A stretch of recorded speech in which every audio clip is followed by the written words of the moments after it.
లేకపోతే ఖచ్చితంగా తగిన ఉద్యమాలు జరుగుతాయని మాత్రం చెప్పగలరు. రైట్ కిరణ్ గారు. సార్ ఒకటి సార్, వీళ్ళ ఉద్యమాలు ఎలా చేస్తారో మనం చూసాం కదా ఢిల్లీలో.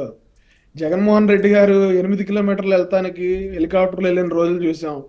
కోట్ల రూపాయలు ఖర్చు పెట్టుకుని స్పెషల్ ఫ్లైట్లో ఎక్కిళ్ళిన పరిస్థితులు కూడా చూసాం. కానీ మొన్న మామూలుగా అంటే ఆర్డినరీ ప్యాసింజర్ ఫ్లైట్లో, అంటే సామాన్య ప్రజలు ఎవరు వెళ్తారో, ఏ ఫ్లైట్లో అయితే వెళ్తారో అందులో కూర్చుని ప్రయాణం చేసిన పరిస్థితి. అంటే అధికారం ఉన్నప్పుడేమో దుర్వినియోగం చేసి ప్రజాధనాన్ని, అధికారం కోల్పోయిన తర్వాత తాను కూడా సామాన్యుడినే అని గుర్తొచ్చినట్టుంది. నార్మల్గా పబ్లిక్ వెళ్ళే ఫ్లైట్లో ఆయన వెళ్ళటం జరిగింది. అయితే వీళ్ళు ఢిల్లీలో ఏదో పెద్ద మేము ఢిల్లీని షేక్ చేసాము, దేశాన్ని ఊపేసామని ఏదో ఆ భ్రమలో ఉన్నట్టున్నారు. ఎవ్వరూ పట్టించుకోలేదు సార్ ఢిల్లీలో. జగన్మోహన్ రెడ్డి గారు చేసే ధర్నా కానీ, జగన్మోహన్ రెడ్డి గారు చేసిన దీక్ష కానీ ఢిల్లీలో ఎవ్వరూ పట్టించుకోలే. ఎందుకంటే జగన్మోహన్ రెడ్డి గారు అక్కడ అమాయకమైన ఫేస్ పెట్టి మీడియా ముందు నన్ను దాడులు చేస్తున్నారు, నా మీద కక్షపూరితంగా మా పార్టీ కార్యకర్తల నాయకుల్ని దాడి చేస్తా ఉన్నారంటే, అంటే మొన్నటి దాకా రాష్ట్రాన్ని అతలాకుతలం చేసి, రావణ కాష్టం చేసి, అందరి మీద దాడులు చేసి, ప్రశ్నిస్తే దాడులు చేసిన జగన్మోహన్ రెడ్డి గారు ఏంటి ఇంత అమాయకుల్లాగా మారిపోయారు అని చెప్పి అక్కడ నేషనల్ మీడియా అంతా ముక్కును వేలేసుకుని, అంటే జగన్మోహన్ రెడ్డి గారి ఇప్పుడు చెప్పే మాటలు మళ్ళీ టీవీలో చూపిస్తే ప్రజలు ఆ ఛానల్స్ మీద విశ్వసనీయత కోల్పోతారు అన్న ఒక భయంలో వాళ్ళు ఆ న్యూస్ కూడా కవర్ చేయలే. కేవలం వైఎస్ఆర్సీపీ సోషల్ మీడియాలో మాత్రమే వచ్చింది అది. ఎవరు కూడా ఈ రోజున జగన్మోహన్ రెడ్డి గారు చెప్తున్న మాటల్ని నమ్మే పరిస్థితిలో లేరు సార్. 30 మంది చనిపోయారని చెప్పి చెప్తా ఉన్నారు. ఒక జనరల్ గా జరిగిన గొడవని, అంటే ఇద్దరు సామాన్యమైన వ్యక్తులు కొట్టుకుని అందులో ఒక అతను ఇంకొక అతను చంపితే దాన్ని కూడా పార్టీలకు పులిమి. అంటే వీళ్ళకి ఫస్ట్ నుంచి అలవాటే కదండి. వీళ్ళ బాబాయిని వీళ్లే గొడ్డలతో నరికేసుకుని టీడీపీ చంపేసింది, లేకపోతే చంద్రబాబు నాయుడు గారు చంపించారని ఆ రోజున ఏదైతే చెప్పారో, ఈ రోజున వాళ్ళిద్దరు కార్యకర్తలు, వైఎస్ఆర్సీపీ కార్యకర్తలు ఇద్దరు కొట్టుకుని వాళ్ళల్లో ఒక అతను ఇంకొక అతను హత్య చేస్తే దాన్ని కూడా పార్టీలకు పులిమి రాజకీయంగా ఇప్పుడు మా మీద రుద్దాలని చెప్పి ప్రయత్నం చేశారు. షర్మిల గారు చాలా క్లారిటీగా చెప్పారు కదా, మేం కాదు కదా, తన ఇంట్లో కుటుంబ సభ్యురాలు తన సోదరి ఆవిడ చాలా క్లారిటీగా చెప్పారు జగన్మోహన్ రెడ్డి గారు చేస్తున్న కుట్ర. ఈ రోజున ఒకటే చెప్తా ఉన్నాం, వాలంటీర్ వ్యవస్థని అడ్డం పెట్టుకుని వీళ్ళు మళ్ళీ ఏదో దుష్ట రాజకీయాలకి తెరలేపుతున్నట్టుగా మాకు వైఎస్ఆర్సీపీ ప్రతినిధి చెప్తున్న దాన్ని బట్టి అర్థమవుతా ఉంది. మీరు పోరాటాలు చేస్తే ఖచ్చితంగా మీరు ఒక 20 మంది 30 మంది తప్ప ప్రజలెవరూ కూడా మీతో నడిచే పరిస్థితిలో లేరు. వాలంటీర్లు కూడా మీతో నడిచే పరిస్థితిలో లేరు. 1,00,000 మంది పైచిలకు వాలంటీర్లు ఎందుకు రాజీనామా చేశారో మీరు క్లారిటీ ఇవ్వాల్సిన అవసరం ఉంది. మీరు 1,30,000 ఉద్యోగాలు ఇచ్చామని చెప్తా ఉన్నారు. నేను ఒకటే సూటిగా ప్రశ్నిస్తా ఉన్నా, సంవత్సరానికి 2 లక్షల జాబులతో జాబ్ క్యాలెండర్ క్రియేట్ చేస్తానని చెప్పిన జగన్మోహన్ రెడ్డి గారు, మోసం చేసిన జగన్మోహన్ రెడ్డి గారు 5 సంవత్సరాల్లో 10 లక్షల జాబులు కదా ఆయన ఇవ్వాలి. 10 లక్షల జాబులు కదా మీరు ఇవ్వాలి. అంటే 2 సంవత్సరాలు కరోనా వచ్చింది మధ్యలో. ఏంటి సార్? కరోనా వచ్చింది మధ్యలో. కరోనా వచ్చి యాక్చువల్ గా జగన్మోహన్ రెడ్డి గారిని సేవ్ చేసిందండి. కరోనా సేవ్ చేసింది. ఇందాక పాపం ఆయన చెప్పింది ఒక పాయింట్ అయితే కరెక్టే. వాలంటీర్ వ్యవస్థ ఎంతో కొంత కరోనా టైంలో వాళ్ళు సేవ చేశారు. కానీ మీరేం చేశారు? కనీసం బ్లీచింగ్ ఇచ్చారా? కనీసం వాళ్ళకి పీపీఈ కిట్లు ఇచ్చారా? కనీసం మాస్కులు ఇచ్చారా? మీరు వాలంటీర్ వ్యవస్థని మాలాగా జనసేన పార్టీ తరపున మా కార్యకర్తలు, మా నాయకులు, మేమంతా కూడా ప్రాణాలకు తెగించి కూరగాయలు, నిత్యావసర సరుకులు మేము ప్రజలకి పంచబట్టి జగన్మోహన్ రెడ్డి గారు ప్యాలెస్ లో కూర్చున్నారు ఆ రోజున ప్రశాంతంగా. మేమెవ్వరం వాలంటీర్గా మేము సాయం చేయడానికి మేము ముందుకు రాకపోతే, వాలంటీర్ వ్యవస్థ వాళ్ళు ప్రాణాలకు తెగించి వాళ్ళు కాపాడకపోతే జగన్మోహన్ రెడ్డి గారి ప్రభుత్వం ఆ రోజే కుప్పకూలిపోయేది. కానీ వాలంటీర్ వ్యవస్థ మంచి సేవ చేశారు ఆ రోజున. వాలంటీర్ వ్యవస్థ అంతా ఇదని మేము చెప్పట్లేదు. ఇప్పుడు వాలంటీర్ వ్యవస్థ కష్టపడి పనిచేసిన వాళ్ళు ఉన్నారు. చాలా మంది వాళ్ళ కుటుంబ పోషణ జరక్క, వాళ్ళకి వేరే ఆపర్చునిటీ లేక వాళ్ళు వాలంటీర్ గా జాయిన్ అయ్యి ప్రజలకు సేవ చేసి వచ్చిన ఆ స్టైఫండ్ తో 5,000 రూపాయల డబ్బులతో వేతనంతో వాళ్ళు కుటుంబాన్ని పోషించుకున్న పరిస్థితులు మాకు తెలుసు. మేము అందరినీ తప్పు పట్టట్లా, వాలంటీర్ వ్యవస్థ మొత్తాన్ని తప్పు పట్టట్లా. అందులో రాజీనామా ఎవరైతే చేశారో ఎన్నికలకు ముందు వారికి కూడా 10,000 రూపాయలు వేతనాన్ని కల్పిస్తూ ఎక్కడైనా అకామిడేట్ చేసే అవకాశం ఉంటుందా? లేకపోతే రాజీనామా చేసిన వాళ్ళని పక్కన పెట్టి ఎవరైతే ఉన్న వాలంటీర్లు ఎవరైతే ఉన్నారో వాళ్ళని మాత్రం అకామిడేట్ చేస్తారా? సార్ ఖచ్చితంగా ఇప్పుడు 10,000 రూపాయల ప్రతిపాదన ఏ రకంగా వాళ్ళకి ఇవ్వాలి, వాళ్ళకి ఏ ఎలిజిబిలిటీ చూసి ఇవ్వాలి, లేకపోతే జస్ట్ ర్యాండమ్ గా అందరికి జస్ట్ లైక్ దట్ ఇప్పుడు 2,500,000 మంది వాలంటీర్లు ఉంటే అందరికి 10,000 ఇచ్చేయాలా, లేకపోతే రాజీనామా చేసిన వాళ్ళు ఎవరు, ఇంకా మేము ఇంట్రెస్టెడ్ గా ఉన్నాము అంటే వాలంటీర్ అంటే ఏంటి సార్?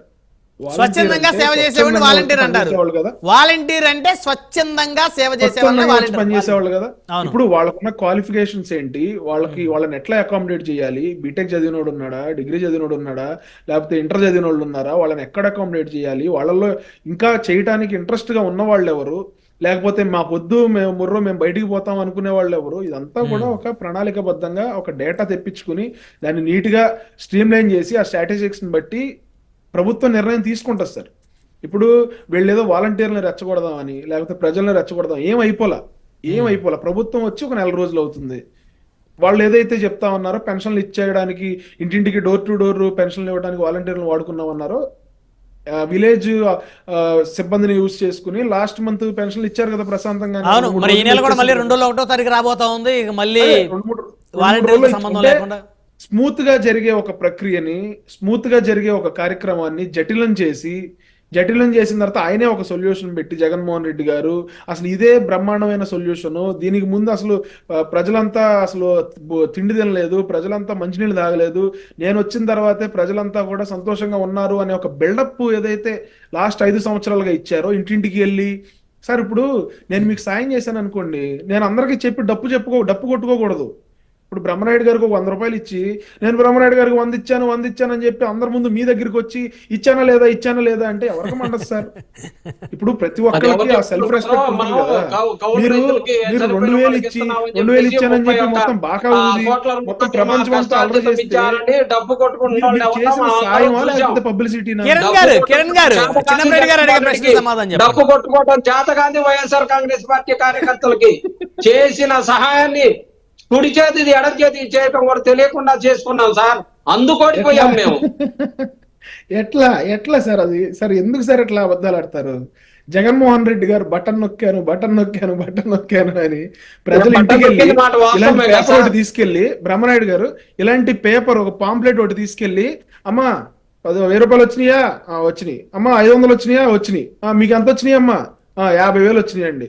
50,000 వచ్చినాయి అని చుట్టూతో ఒక 200 మందిని పెట్టుకుని మీకు ఒక సంవత్సరానికి ఒక 50,000 మీ చేతికి ఇచ్చి మొత్తం వాళ్ళని పరువు తీసి, వాళ్ళ సెల్ఫ్ రెస్పెక్ట్ దెబ్బతీసి, వాళ్ళని ఇబ్బందులకు గురి చేసి, సార్ ఏంటి సార్ పబ్లిసిటీకి ఎన్ని కోట్లు ఖర్చు పెట్టారు సార్?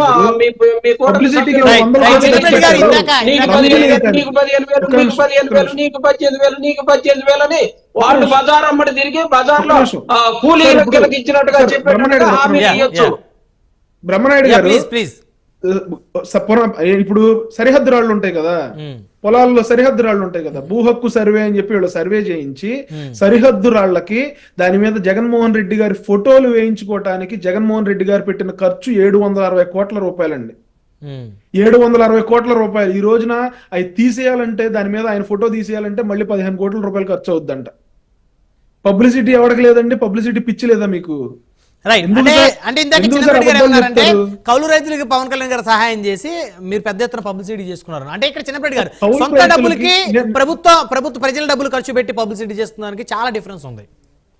కౌలు రైతులకి సంబంధించి ఒక శ్వేతపత్రం విడుదల చేయమని సార్, అది సొంత డబ్బా లేకపోతే పార్టీ కార్యకర్తలు ఇచ్చిన డబ్బా లేకపోతే వీళ్ళు 500 రూపాయల చొప్పున మొన్న డిస్కషన్ లో మనం సభ్యత్వ నమోదుతో వచ్చిన డబ్బా ఏంటనేది మొత్తం తెలిపోద్ది సార్. ఇన్ని శ్వేతపత్రాలు విడుదల చేశారు కదా, ఆ 31 కోటి కూడా ఒకసారి శ్వేతపత్రం విడుదల చేయించండి సార్, గోల్ లేకుండా పోయింది కదా.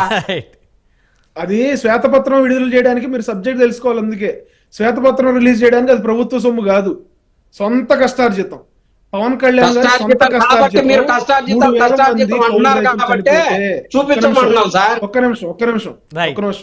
పవన్ కళ్యాణ్ గారు మంగళగిరి పార్టీ ఆఫీస్ లో తన బ్యాంక్ అకౌంట్ లో ఎంత డబ్బులు ఉన్నాయి, పార్టీ అకౌంట్ లో డబ్బులు ఎంత ఉన్నాయి, మొత్తం కూడా క్లియర్ కట్ గా ఆయన డేటాతో సహా ఆయన చదివి వినిపించారు. మీకు ఆ వీడియో కావాలంటే బ్రహ్మనాయుడు గారికి పంపిస్తాను, ఆయన ద్వారా మీరు తెలుసుకోండి. కాదు ఇప్పుడు కనీసం ఒక్క నిమిషం బ్రహ్మనాయుడు గారు, కనీసం రైతులకి ఒక్క నిమిషం సార్, 3,000 మంది కౌలు రైతులకి పవన్ కళ్యాణ్ గారు డబ్బులు ఇచ్చారని ఇప్పటికైనా ఒప్పుకుంటున్నారు వైఎస్ఆర్సీపీ వాళ్ళు? కనీసం 3,000 మంది కౌలు రైతులు చనిపోయారనైనా మీరు గుర్తిస్తున్నారా?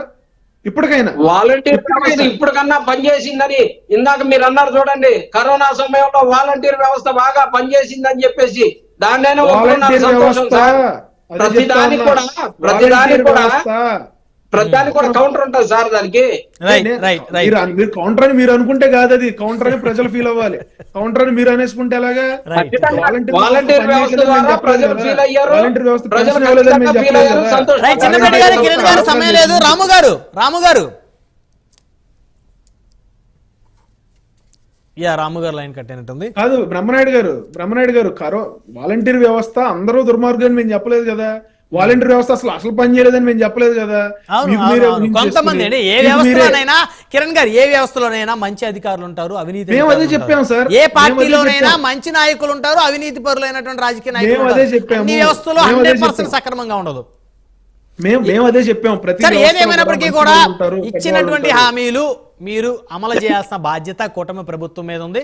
హామీలు అమలు చెయ్యకపోతే ప్రశ్నించే బాధ్యత అటు ప్రతిపక్ష పార్టీలకు ఉంది, అలాగే మా మీడియా వ్యవస్థలకు కూడా ఉంది. చూద్దాం మరి ఏ మేరకు ఇచ్చిన హామీల మీద డ్రామాలు ఆడమని లేదు.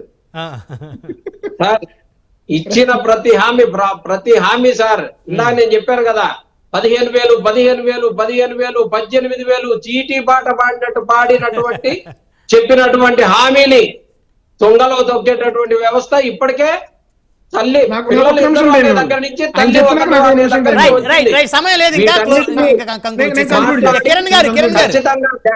చెప్పేసి చిన్నపరెడ్డి గారు సమయం లేదు. కిరణ్ గారు క్లోజ్ చేయాలి ఇంకా, దయచేసి. నేనేం చెప్తా ఉన్నానంటే సార్, ఏ చిన్న అవకాశం దొరికినా ఈ కూటమి ప్రభుత్వం మీద దుష్ప్రచారం చేసి బురద జల్లాలని చూసే వైఎస్ఆర్సీపీ ప్రతి బిడ్డకి మేము డబ్బులు ఇస్తాము, తల్లికి వందనం అని చెప్పి మేము డబ్బులు ఇస్తామంటే వీళ్ళు ముందే కాలు దొక్కేసుకుని ఇవ్వట్లేదు అని చెప్పి దుష్ప్రచారం చేశారా? తర్వాత వాళ్ళే నాలుగు కరుచుకున్నారా? నేనేమంటానంటే మీరు సమయం లేదండి. చిన్నపరెడ్డి గారు, కిరణ్ గారు దయచేసి సమయం లేదు. సో మీరు ఇవ్వము అంటేనే వారు ప్రశ్నించేది. మీరు ఎన్నికల ముందు ఇచ్చిన హామీలు అమలు చేయకపోతేనే ఎవరైనా మాట్లాడతారు, మాట్లాడే హక్కు. అసెంబ్లీకి వచ్చి మాట్లాడమనండి, అసెంబ్లీకి వచ్చి మాట్లాడమనండి. అసెంబ్లీకి వచ్చి మాట్లాడితేనే సమాధానం చెప్తారా? అసెంబ్లీకి వెళ్ళమనే కదా ప్రజలు. చిన్నపరెడ్డి గారు, కిరణ్ గారు సమయం లేదు. ధన్యవాదాలండి చర్చలో పాల్గొన్నందుకు. దాసరకన్ గారు, జనసేన పార్టీ రాష్ట్ర అధికార ప్రతినిధి, చిన్నపరెడ్డి గారు వైఎస్ఆర్ కాంగ్రెస్ పార్టీ నాయకులు, అదేవిధంగా బత్తుల రాము గారు తెలుగుదేశం పార్టీ సీనియర్ నాయకులు, అందరికీ పేరుపైన ధన్యవాదాలు. మరి ఇది వాళ్ళ హాట్ టాపిక్. చూస్తూనే ఉండండి, కీప్ వాచింగ్ ప్రైమ్ న్యూస్. పింఛన్లు అందుకోలేనటువంటి వృద్ధులు కానీ వికలాంగులు కానీ ఉంటారో వారందరికీ డైరెక్ట్గా